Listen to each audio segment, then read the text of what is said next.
Je vais avoir le plaisir d'accueillir Sandrine Pellier, qui est coach professionnelle chez Pichiki Mikana. Bonjour Sandrine. Bonjour Anne, je suis ravie de te retrouver. Oui, moi aussi. Bienvenue sur ce live dont on a parlé ensemble. Donc en quelques mots Sandrine, après différentes expériences professionnelles au sein de grandes entreprises, tu es devenue coach professionnelle.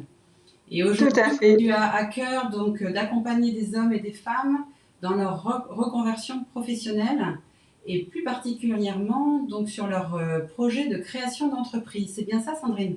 Tout à fait, c'est ça, Anne. Donc un des sujets notamment donc qui t'anime et sur lequel tu vas intervenir lors de cette conférence. Voilà, je vais donner le thème de ta conférence qui est de l'idée au projet, développer un projet commercial qui vous ressemble. Donc je rappelle juste avant que tu commences, pour nos auditrices, surtout qu'elles n'hésitent pas à poser toutes leurs questions dans le chat sur YouTube. Comme ça, je pourrai, après les 20 minutes de ton intervention, pouvoir te transmettre toutes ces questions et leurs commentaires. Okay. Je te laisse la parole. À tout à l'heure. Très bien, merci Anne. Écoutez, je suis très heureuse aujourd'hui de vous retrouver. Alors j'ai eu le plaisir depuis ce matin de rencontrer un certain nombre de jeunes femmes en rendez-vous individuel et ça c'était vraiment fabuleux parce que ça m'a donné vraiment l'occasion de bien comprendre voilà, un certain nombre de questions que vous pouvez vous poser. Certaines avaient envie de développer des projets. Je sais que certaines d'entre elles sont là pour m'écouter, donc je suis ravie de les retrouver. Alors, moi, j'ai fait le choix de vous passer un petit PowerPoint parce que alors moi, je suis plutôt visuelle. Je sais que certaines personnes sont plus auditives, mais voilà, j'avais envie de vous donner des images au travers de cette thématique qui est développer un projet qui vous ressemble. Et j'ai construit cet atelier au travers de 3 thématiques. Donc, vous expliquer un petit peu ce qui m'a amené à monter, à construire finalement cette thématique de cette façon-là. De vous proposer 3 clés essentielles autour de la thématique un projet qui vous ressemble. Et puis les 10 dernières minutes, j'espère que vous aurez des questions à me poser. N'hésitez pas, voilà, par le chat à alimenter ces questions-là auprès de Anne et je serai ravie de prendre le temps d'y répondre par la suite. Alors du coup, je vais vous passer un petit PowerPoint. J'espère que ça va être OK pour vous. Voilà, je pense qu'on le voit à l'image là.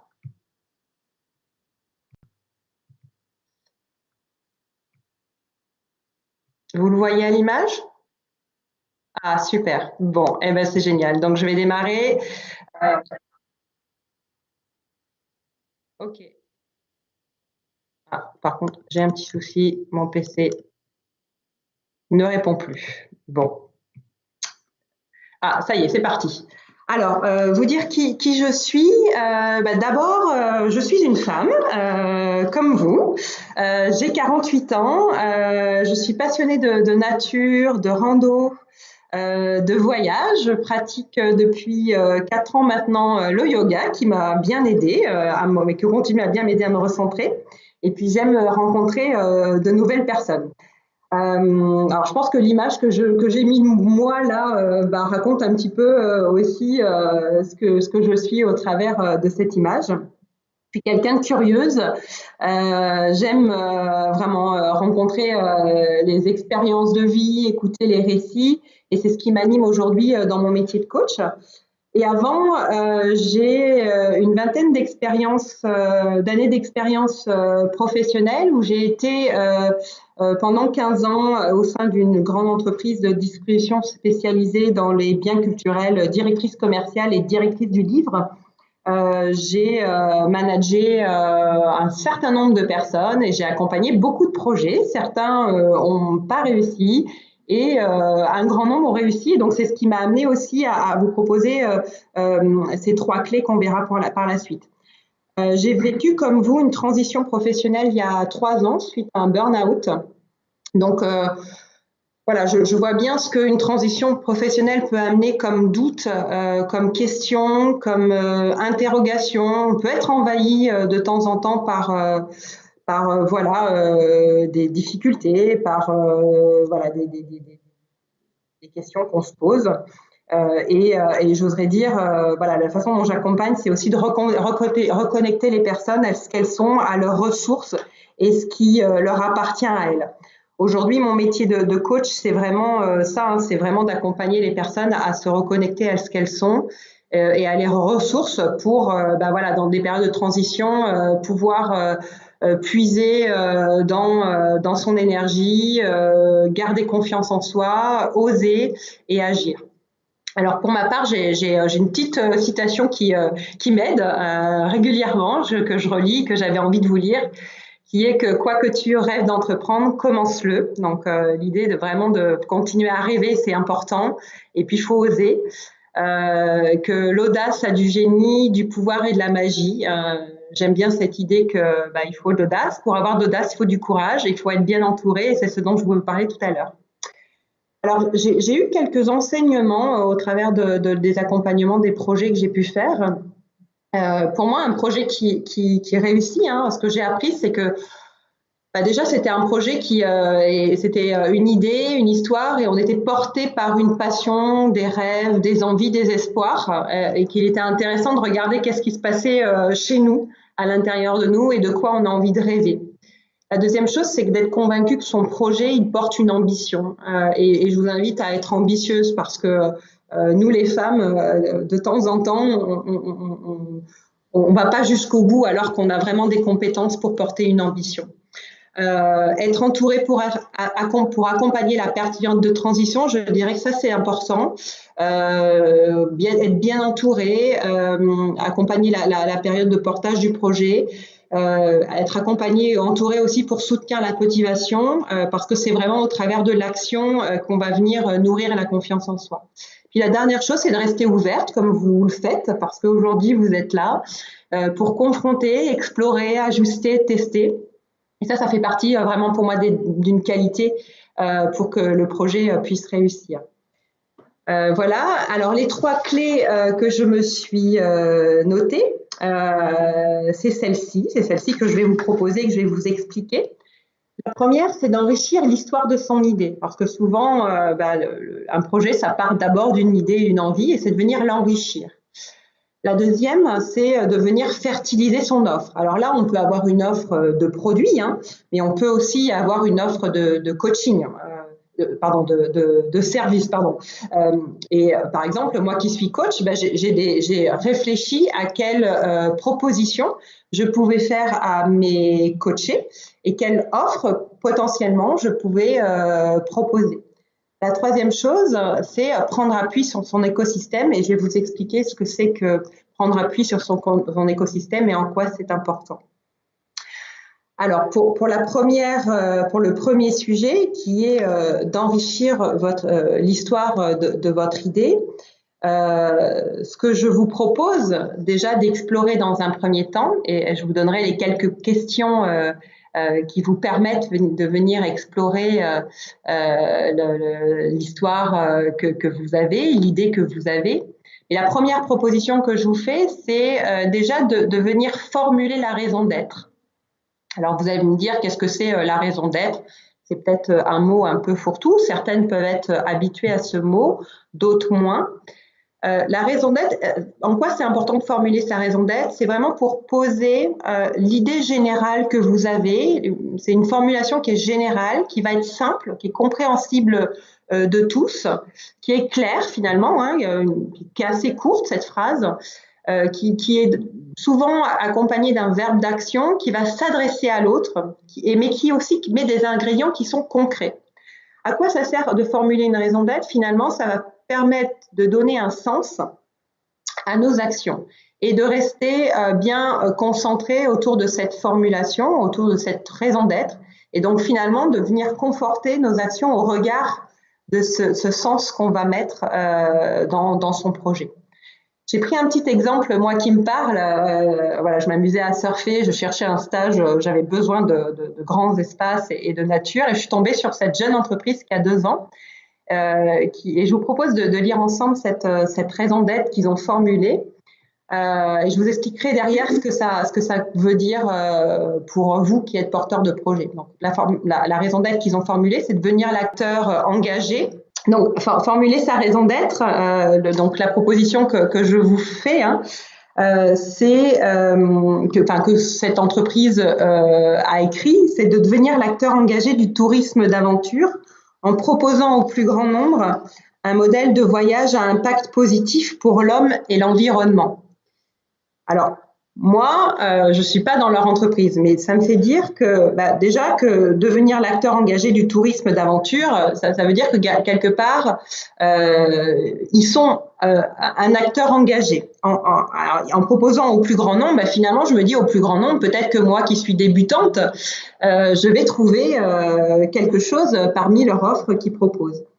Et un modèle de voyage à impact positif pour l'homme et l'environnement, moi ça me parle parce que je suis touchée, je suis sensibilisée à l'écologie. Je trouve que ce qu'on fait aujourd'hui dans nos vies, c'est important que ça ait un impact positif pour l'homme et l'environnement. Et du coup, ça m'a donné envie d'aller plus loin et de regarder un petit peu plus ce que cette entreprise pouvait me proposer juste en lisant la raison d'être qu'ils avaient écrit. Et du coup, spontanément, j'ai confiance en eux et spontanément, j'ai envie d'aller les rencontrer et de regarder plus précisément ce qu'ils font.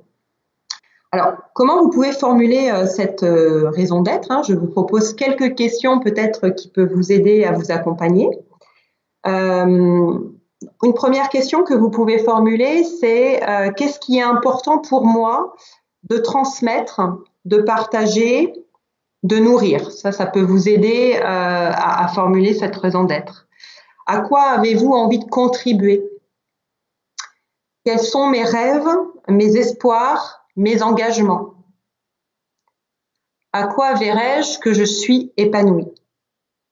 Voilà, ces quelques questions finalement peuvent vous aider à éclairer à quoi vous avez envie de contribuer ou à quoi votre projet a envie de contribuer.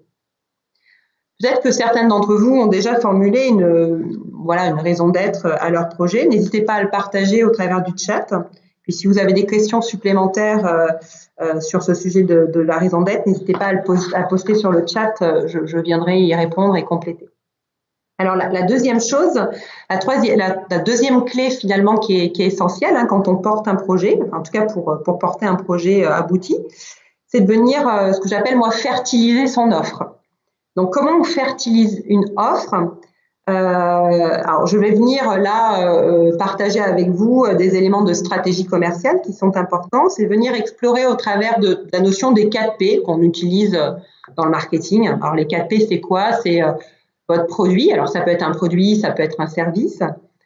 Place, c'est l'endroit où vous avez envie d'œuvrer. Le prix, price, et la promotion. Comment vous avez envie de communiquer votre offre auprès de votre client. Donc là, c'est venir vraiment explorer au travers de ces 4 thématiques et je vous proposerai des questions tout à l'heure pour venir l'explorer. La deuxième chose sur laquelle on peut fertiliser son offre, c'est venir formuler et structurer une proposition qui soit claire, compréhensible de tous et surtout qui s'adresse à ses clients, à son client, à ses besoins, à ses usages. Et là aussi, au travers de questions, je vais venir vous compléter comment est-ce qu'on peut éclaircir une proposition commerciale. Alors, la méthodologie que j'allais vous proposer là de façon visuelle, c'est que moi, quand j'accompagne, je fais travailler les personnes au travers de tableaux de visualisation. Donc, vous allez découper dans des magazines des mots, des images, des dessins qui vous parlent. Et puis, je vais venir vous questionner au travers de ce tableau de visualisation, de ces images, de ces photos. Je vais venir vous questionner pour vous faire réfléchir et approfondir ce que vous aurez mis sur le tableau de visualisation. Alors, c'est dommage, je ne peux pas vous présenter le tableau de visualisation d'une jeune femme que j'ai accompagnée, Nathalie. J'avais mis en image son tableau de visualisation qui me permettait de vous montrer comment finalement elle était venue voilà, transformer ce tableau de visualisation, ces images, en propositions au travers d'offres qui vient finalement étendre son offre et qui vient lui faire réfléchir à quel type de produit elle aurait pu développer au travers de ce tableau de visualisation. Alors, quelques questions finalement que vous pouvez vous poser pour venir fertiliser son offre. Donc, par exemple, sur la dimension produit, vous pouvez répondre à ces questions. Mon produit, mon service, à quel besoin mon produit ou mon service va-t-il répondre? Et là, vous vous posez du point de vue d'un futur client, d'un futur patient, si vous êtes dans le domaine de la santé, par exemple, d'un futur consommateur. À quoi ce produit sera-t-il utile? Donc ça, voilà, c'est quelques exemples de questions. Sur la dimension de place, le deuxième P, l'endroit, finalement, c'est quels sont mes premiers prescripteurs? Avec qui ai-je envie de vivre l'aventure? Donc là, avec qui ai-je envie de vivre l'aventure? Ça va vous permettre de regarder finalement avec qui et avec quel partenaire. Est-ce que vous êtes seul à vous lancer dans le projet ou est-ce que vous êtes plusieurs, par exemple? Dans quel endroit est-ce que je visualise mes produits? Si vous mettez, voilà, si vous regardez, si vous vendez des produits, par exemple, où est-ce que vous les imaginez, voilà, dans quel type de magasin, dans quel environnement vous les imaginez voilà, être mis en avant. Sur la dimension de promotion, les quelques questions que vous pouvez vous poser, c'est quelles sont les saisonnalités de mon service ou de mes produits? Quelle initiative puis-je avoir pour les promouvoir? À quoi sont sensibles mes acheteurs? Parce que potentiellement, si vos acheteurs, vos clients, vos patients sont sensibles à la même chose que vous allez pouvoir mieux communiquer. Sur la dimension du prix, la première question que moi je pose en tant qu'accompagnante, c'est quel prix vous êtes prêt à mettre pour avoir ce service, pour avoir ce produit. Qu'est-ce que ça vous amène dans votre vie? Et ça vous permet aussi de venir valoriser au juste prix, ce qui vous paraît juste, le prix de vos produits. Souvent, le prix, c'est un sujet un peu difficile quand on lance une activité. Voilà, sur la deuxième dimension, j'en ai fini. Là aussi, si vous avez des questions, n'hésitez pas à les poser, je viendrai compléter.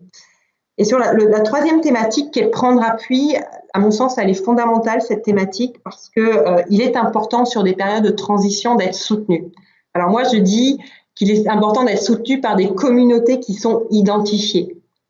Pourquoi? Parce que quand on est en phase de transition, on a des envies, des idées, et de temps en temps s'invitent dans nos communautés des personnes qui vont nous partager leurs peurs et qui du coup vont venir flouter ou vont nous faire poser des questions auxquelles on n'aurait pas pensé. Et donc là, je vous invite, quand vous êtes en train de lancer une idée, de développer un projet, d'être soutenu par des communautés qui sont identifiées, qui vont être aidantes. Parce que dans ces moments-là, c'est fondamental de venir soutenir la motivation et venir soutenir l'engagement. La deuxième chose qui est importante dans l'item prendre appui, c'est d'établir un cahier des charges qui vous appartient et qui soit sincère. C'est-à-dire que finalement, si vous développez un projet, c'est de combien peut-être vous avez besoin pour vivre au début, de combien de temps vous allez avoir besoin pour accompagner ce projet. Et donc vraiment, c'est de venir être en sincérité, poser un cahier des charges qui est nécessaire pour lancer votre activité. Les compétences que vous avez et celles que vous allez avoir besoin de chercher. La troisième thématique, c'est d'agir. Agir pour nourrir la confiance. Il y a un point important dans ces moments-là, et en tant que coach, on travaille beaucoup comme ça, C'est que pour nourrir la confiance, il faut être dans l'action. L'action, nourrir la confiance. Et là, venir poser des actions, par petit pas, pour faire en sorte que vous preniez confiance en vous. Les quelques questions sur, par exemple, mes clubs de vie, c'est qui sont les personnes ressources autour de vous. Identifiez qui sont les personnes qui vous font du bien dans ces moments-là. Qui puissent solliciter dans mon réseau amical, familial, collègues, entrepreneurs, mon réseau de formateurs peut-être. Qui sont les personnes, ou alors qui sont les personnes qui ont peur pour vous. Ça, je vous invite à les mettre temporairement de côté pour éviter qu'elles viennent interférer. Sur la deuxième thématique, de combien ai-je besoin réellement pour vivre dès aujourd'hui? Sur quelles compétences puis-je m'appuyer? De quelles compétences vais-je avoir besoin? De quel temps je dispose pour monter ce projet? C'est pas la même chose si vous avez besoin de 12 mois que si vous avez besoin de 18 mois. Mais ça, il faut être honnête avec soi-même et se le dire. Et les dernières questions que vous pouvez vous poser sur la dernière thématique, c'est qui m'aide à nourrir ma confiance en moi? Je vous invite à vous entourer de ces gens-là. Par quelle action facile puis-je commencer? Commencez par petit pas par petit pas, qui va venir nourrir votre motivation. Qu'est-ce qui me donne de l'énergie? Voilà, ça c'est important de se dire qu'est-ce qui vous donne de l'énergie à ce moment-là. Voilà sur la troisième thématique, la troisième clé. Voilà, j'avais envie de finir avec vous sur la deuxième chose, c'est vous dire que oser, c'est important d'oser dans ces moments-là. Voilà, travaillez sur vous, investissez sur vous, sur ce qui compte sur vous, recherchez la cohérence, l'alignement. Et pour ma part, je serais ravie, j'en ai fini pour ma présentation, de répondre à vos questions dans les quelques minutes qui arrivent. Si vous souhaitez, si ce sujet vous intéresse et si vous souhaitez aller plus loin sur cette thématique, j'ai développé un stage que je propose le 20, 21 et puis 1er juin. C'est un stage que je fais en collectif parce que je pense que du collectif, on se nourrit et on s'alimente les uns les autres. Et puis sinon, n'hésitez pas à prendre contact avec moi par le mail, par le téléphone. Je pense que vous avez nos coordonnées. Et si vous avez aimé cette présentation, n'hésitez pas peut-être à liker. Je crois que c'est en replay par la suite. Peut-être à le partager. Puis n'hésitez pas à me faire quelques mots si vous avez trouvé ça intéressant. Voilà, je vous remercie de m'avoir écouté. Puis je suis à votre disposition pour les questions. Oui, merci Sandrine, merci beaucoup. Donc effectivement, on a des commentaires, tu es suivie. Donc effectivement, mesdames, likez la présentation de Sandrine. Donc j'ai des commentaires, effectivement, Lucie qui me dit c'est très intéressant et qui dit que la gestion du temps pour elle n'est pas facile dans une gestion justement de projet et de création d'entreprise. Est-ce que du coup tu peux peut-être aiguiller un petit peu sur cette gestion du temps justement, comment bien gérer effectivement son temps rapidement, parce que c'est un vaste sujet, mais voilà, la gestion du temps, effectivement, quand on est en création d'entreprise comme ça, c'est vrai que ça peut être assez angoissant, en fait, de réussir, d'atteindre son projet et en même temps d'avoir plein de questions.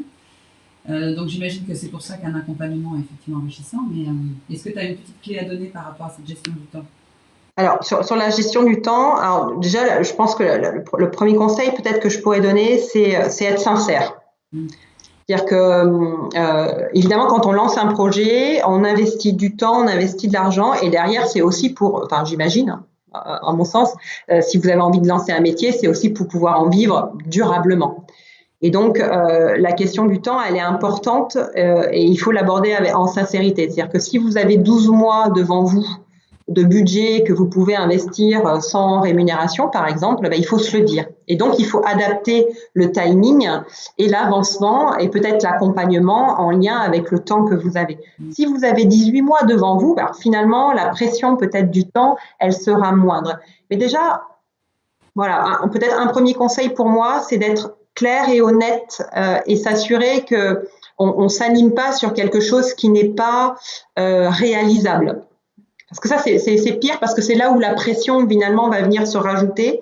On s'est dit qu'on avait 12 mois, puis on se rend compte qu'en 14 ou 16 mois, finalement, on ne va pas y arriver. C'est là où la pression du temps va venir se rajouter. Oui, donc l'idée, c'est effectivement de poser les choses, en fait, du coup, de poser clairement les choses, en fait, du coup, pour se rassurer, en fait, et avancer sereinement.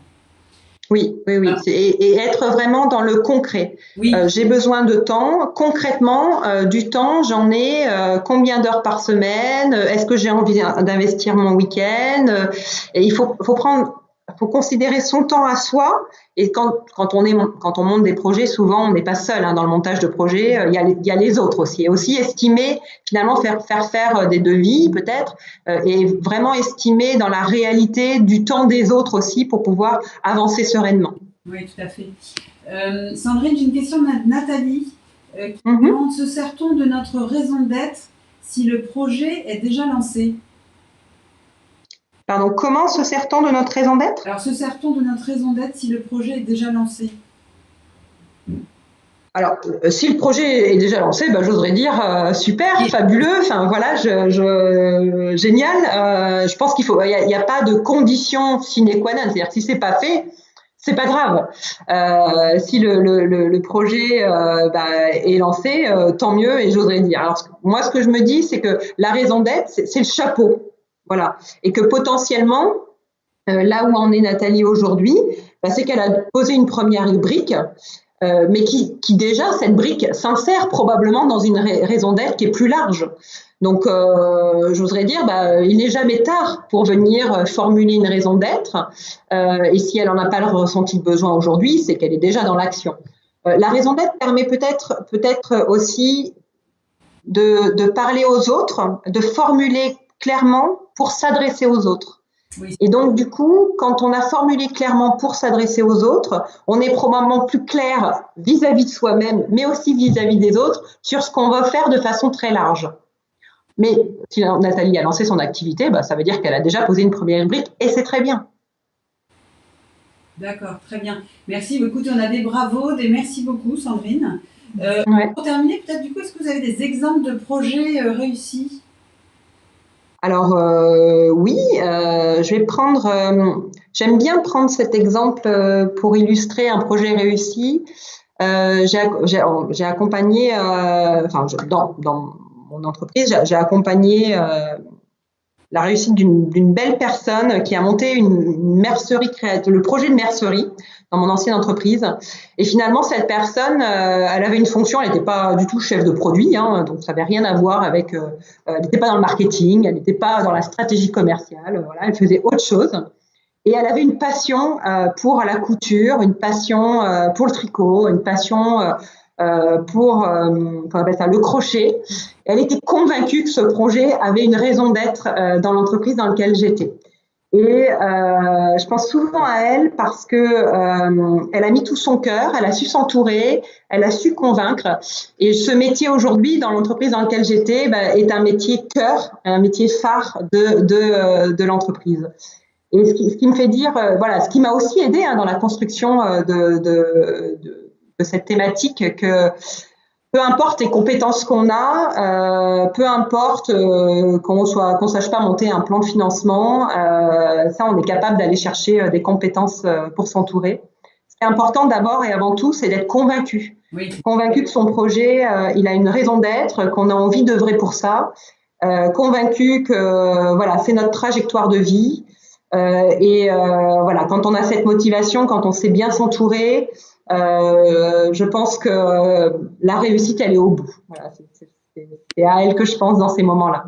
Parfait. Merci beaucoup pour cette réponse complète, Sandrine. Merci infiniment. Merci Anne, merci à vous et je vous souhaite bonne continuation. À très bientôt. Absolument. Et je profite du coup à nos visiteuses, voilà, qu'elles aillent sur votre fiche partenaire pour prendre rendez-vous. Il vous reste des créneaux disponibles, il me semble.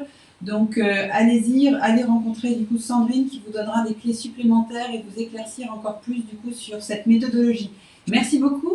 À bientôt, Sandrine. Au revoir.